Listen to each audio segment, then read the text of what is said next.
welcome to the Badger Politic. I'm Scott Stearns. This is Paul Sigel. Paul, what's new? It's been a few weeks. Well, we've had some impeachable offenses come to light, some whistleblowing taking place. Yeah. The Brewers did sneak into the playoffs and then promptly were escorted out. Yeah, by the Washington Nationals, who are... Politically, it's been the oxygen in the room has been kind of sucked out by what I think might still not be the most politically deft move by the Democrats, which was bringing up the impeachment. That said, polling is starting to move in the favor of it. Pretty dramatically, actually, over the past. I mean, it's pretty clear he did a crime. Let's be clear, listeners. I'm not one who thinks he doesn't deserve to be impeached. We have debated this back and forth. I think we early on have been skeptical of the politics of this whole thing, but I think once... Yeah, and I've grown very skeptical recently because I figured we're close enough to the next election that I could see a way to victory without throwing in like external or kind of third-party factors, if you will. October surprises, especially in October, 13 months out. And I'm with you on that. However, what I would add is you do reach a point where the actions that are being taken are to the degree where there needs to be accountability. I mean, yes, there's a political consideration of that, but I do believe, I actually do have a lot of faith in Nancy Pelosi's instincts, and I don't think she made this move to start the impeachment inquiry under duress or something, where she felt too pressured by her caucus to make this move. She was going to lose her speakership? Yeah, I don't think that's the case. I think... All right, that's kind of what I suspected because it was quite an about-face. It seemed like the cause celeb of the squad, and then all of a sudden it became the actual real deal. Right. And it took me by surprise because I just thought, how could we not beat this guy? I mean, why give him the chance to engender sympathy? Why pull up, give him a John Doe, which is what we gave for Walker, which helped Walker get reelected. Was the John Doe? It also helped Bill Clinton, frankly, politically. I hear you there. What I would why give the guy a solid? Who cares what the law says? Well, at the end of the day, he's a lawless person, and as bad as what he did with Biden and Ukraine and whatnot, I mean, don't you think the child separation policy is worse? And on its own? Inherently, in terms of, negatively impacting people and really being very un-American. Basically building concentration camps on the border. Yeah. Now, again... my point is that on the issues alone... Now, obviously, we're not going to impeach him on that, even though we probably should. But on the issues alone, he looked headed for defeat in a year from now. Well, maybe. We don't know what things are going to look like a year from now, regardless of what's going on currently. I think the impeachment also, what else it does is, regardless of the politics, it also sets us up in a really dangerous situation where Trump may actually try to inspire...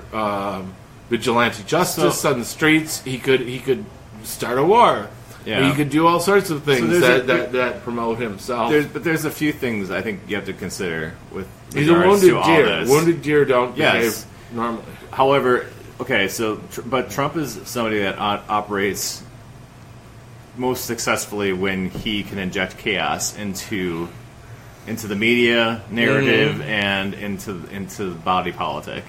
So right now, what's going on is really kind of spinning out of his control to kind of steer the conversation. Now he's trying to, which is why he's doubled down on the investigation into Biden. Stonewalling now. Yeah, exactly. So this political campaign that's about to be waged for president leading into 2020 is going to be the most negative campaign that you and I have ever experienced in our lifetime.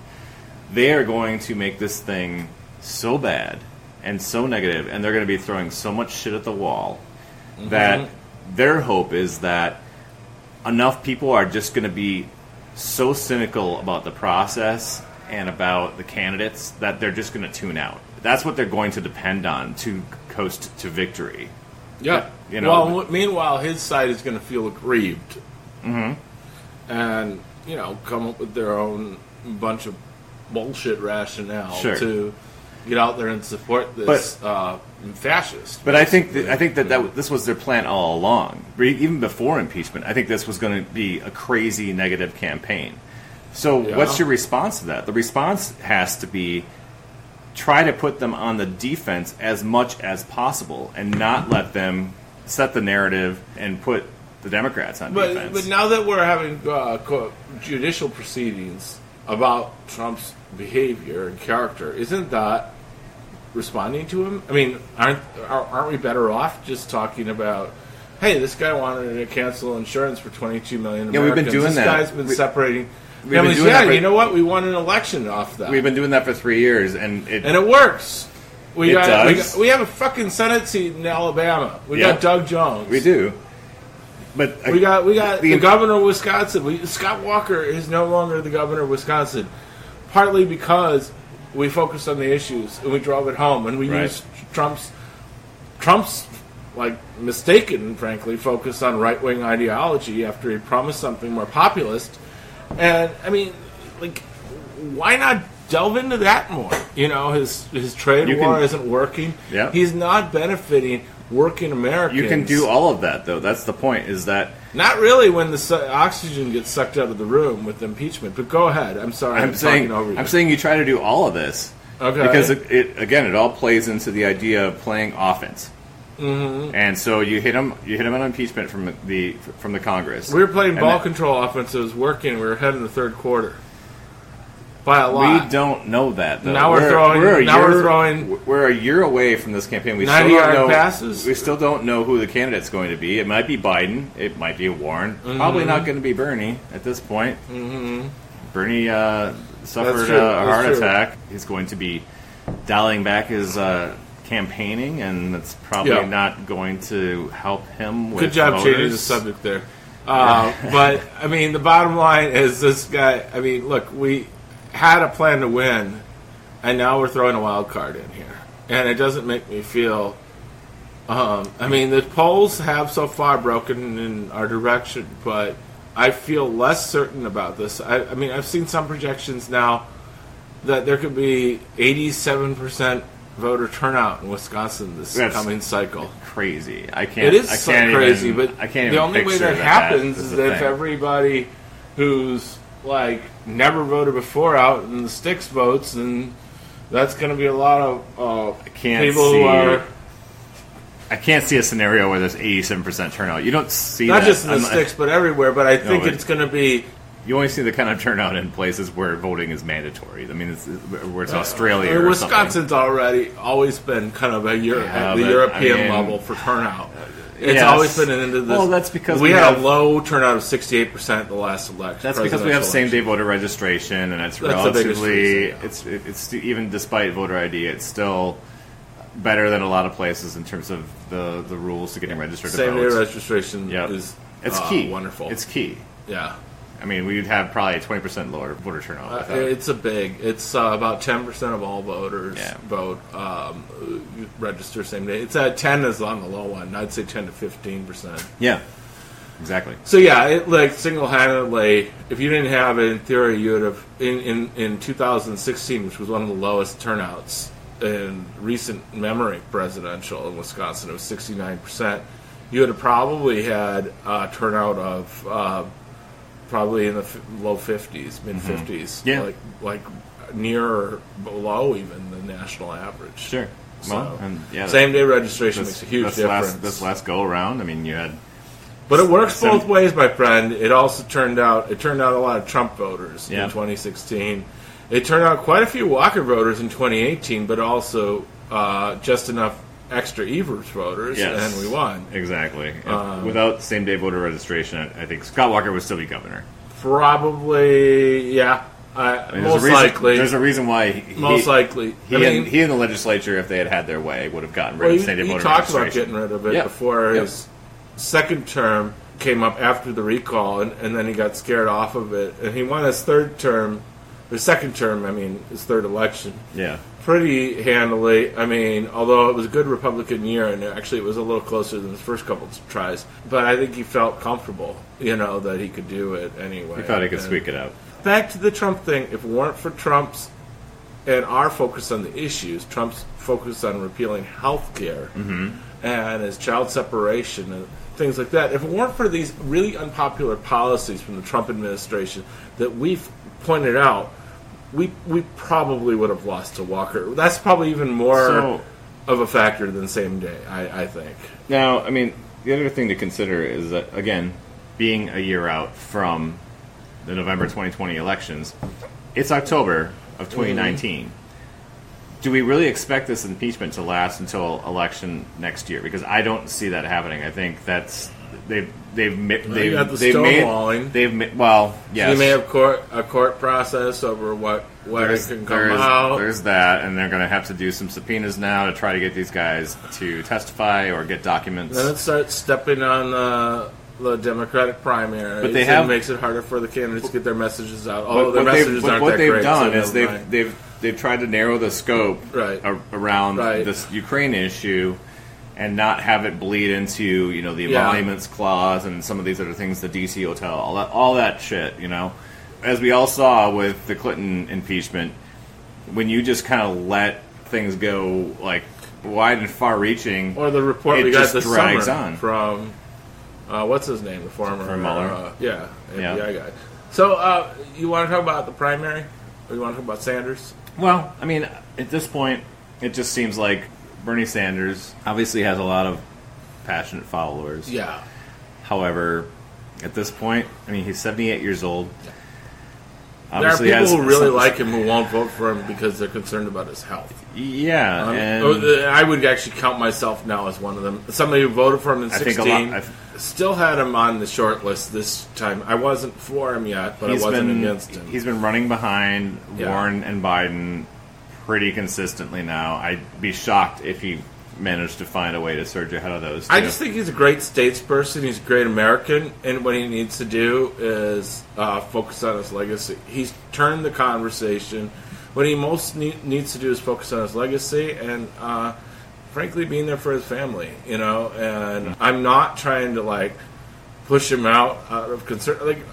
I just don't think.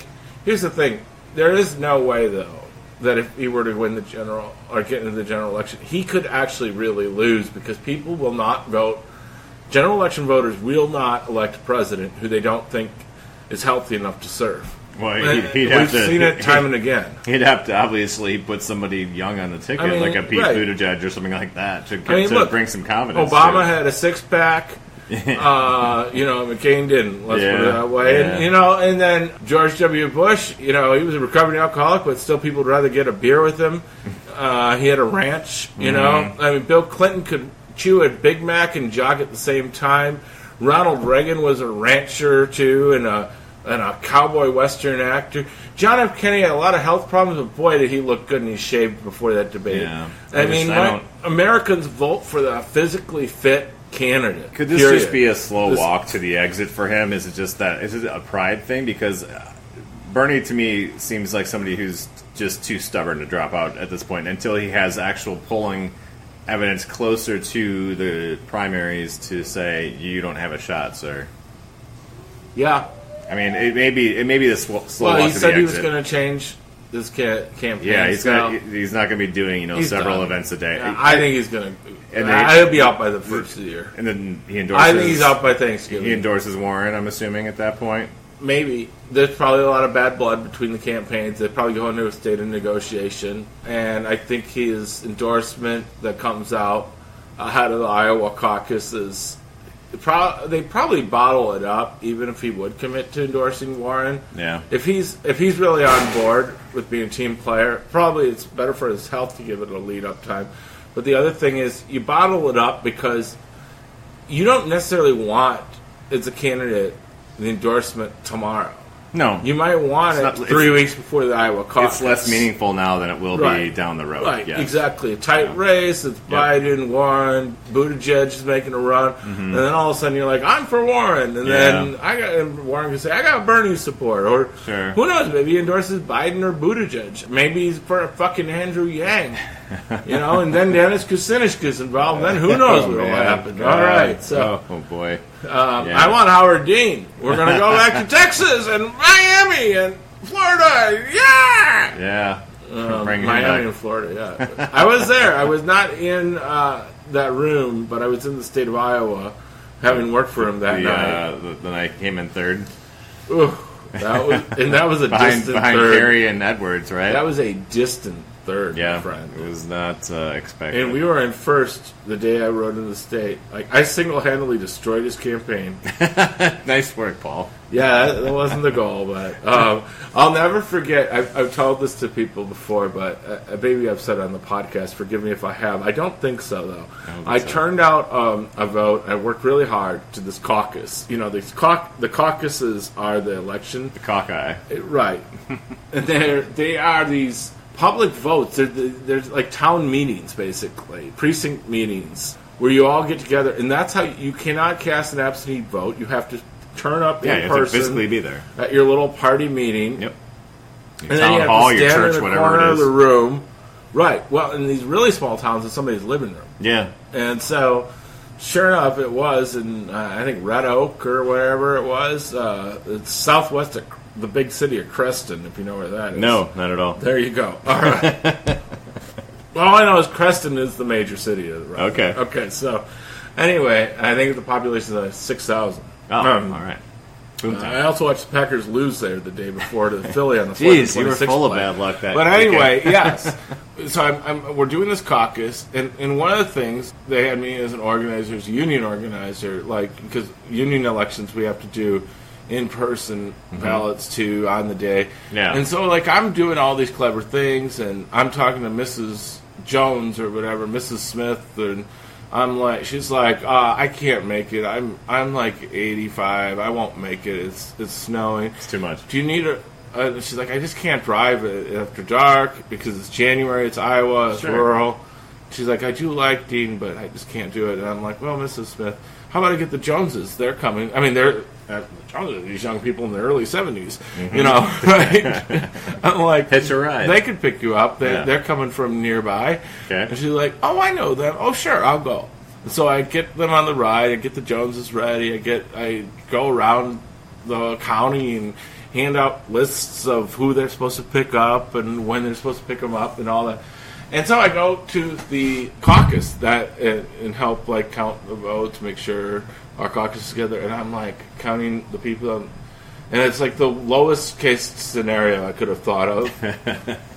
And for Dean, yeah. Although a good turnout overall. Did you have a bad feeling? And at that I was point? one short. Oh. And I'm like, well, where's Mrs. Smith or whatever, Schmidt or whatever? And somebody starts pointing. Oh, I think she's on the other side of the room. And I'm like, where? The other side of the room? Well, that's the Edwards section. Oh, boy. So I go over. Oh, you're Mrs. Schmidt, right? I'm Paul. I got you the ride. And she had this little shit-eating grin. She was sitting with the Edwards people, and she's like, oh, well, thank you, honey. young man, for getting me here. And she voted against my candidate. Man. She used you. I got her there to vote for Edwards. She used you for a lift. And then look what Edwards was doing. Anyway, so there you go. That's the Iowa caucus in a nutshell. Red Oak, Iowa, Let that be a lesson to you. 2004. Yeah, also, let it be a lesson to any candidate. Don't ask me to come to Iowa for you. Because my previous excursion to Iowa was for Bill Bradley. Yeah. They haven't let me back in the state since then. So, right. It's been 16 years since I've been in the state of Iowa. So I have been curious, and I know he's upstairs, your Uncle Rick. He wanted to add some feedback, I guess, on this whole impeachment inquiry. Yeah, let me see if I can find him. Yeah, I think we're probably due. He had a take on Ron Johnson. Oh, okay. Ron Johnson, who was on Meet the Press, ranting and raving this past weekend. with Chuck Todd. That was an interesting video. It's up on the Facebook page for those that haven't seen it, so feel free to give it a look-see. What are you doing, Scott? Scott! Hey!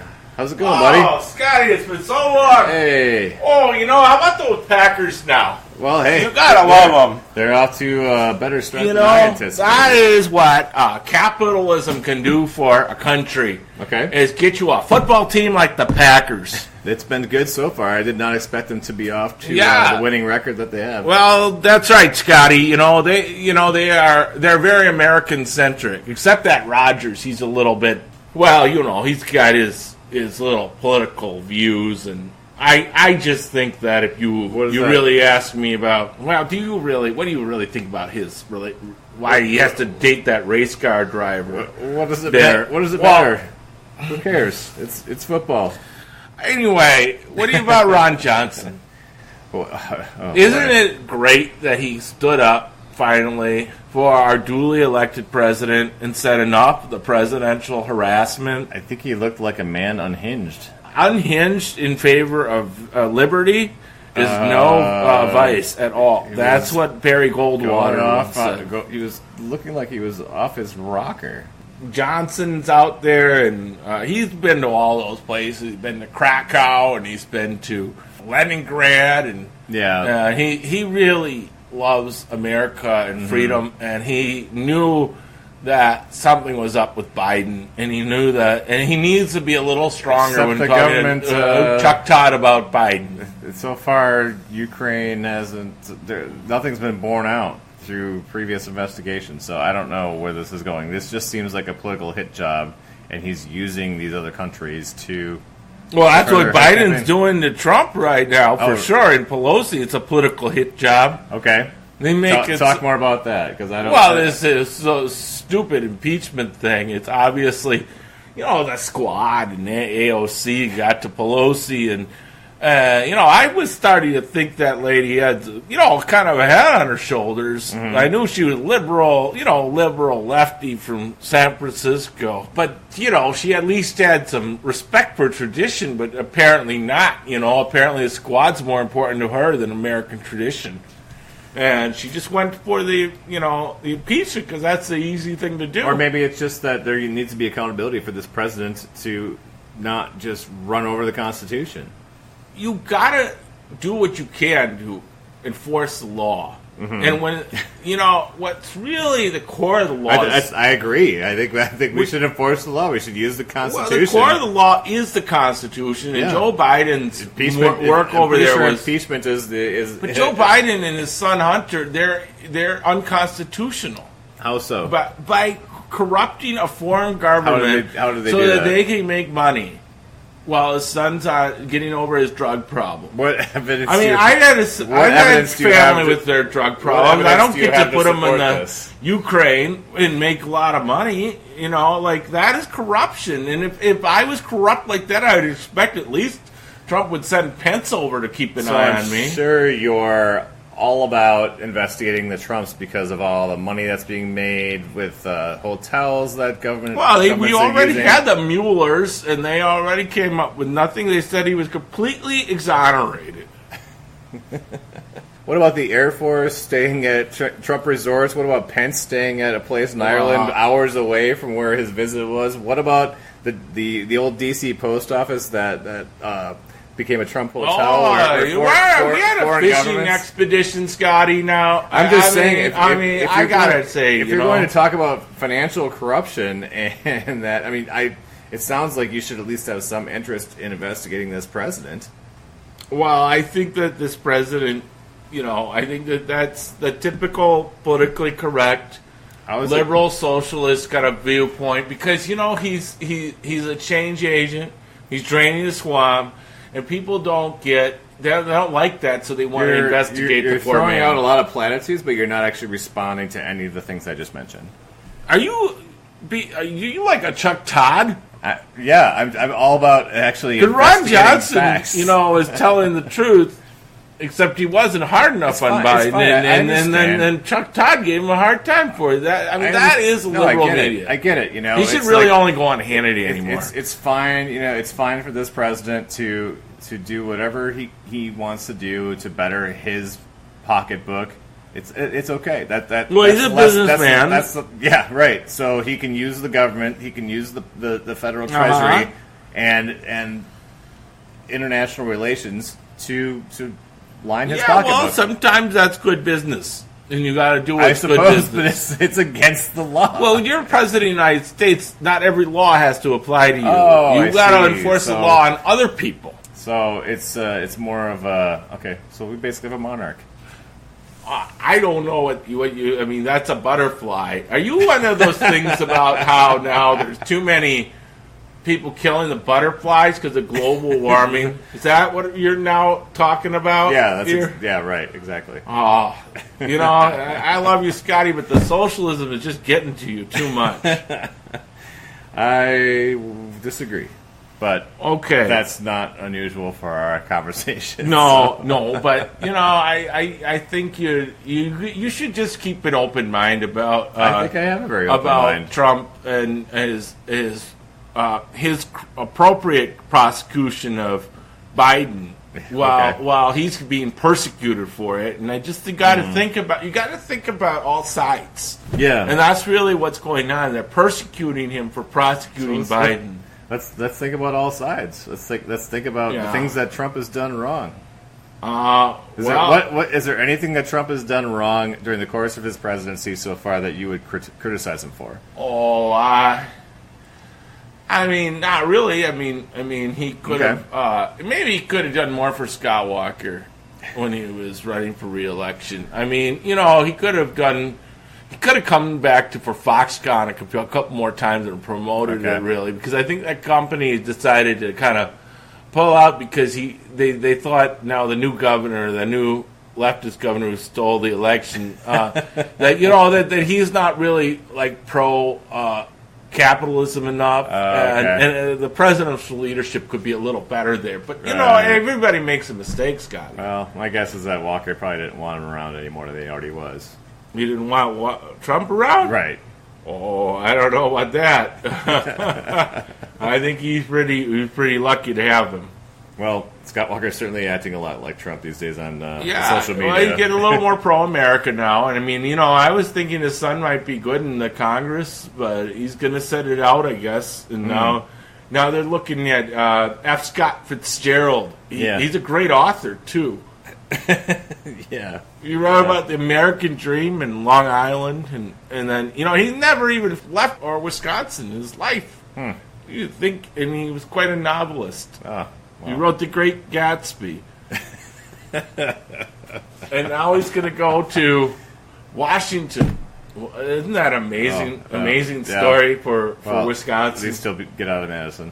Yeah. And potentially. Or Illinois. He's from Illinois. So we got to forgive him for that one, Scotty. Is he a Bears fan? Well, if I find out about that, I'm going to ask Scotty Walker to bring up his son back up and run again. Or either that, or maybe even Buchmer. Sternly worded letter. Even Buchmer, if we have to. I mean, hey, at least she's a true believer, even though she's not too popular. But okay, thank you. Well, it's good to see you. Thanks for stopping by. Having me. I love to balance, be fair and balanced on your podcast. Let's keep this conversation going as this impeachment inquiry moves forward. Well, the persecution. I mean, those on the left, the squad, they won't shut up, and so they'll be pushing this poor man. But you know what?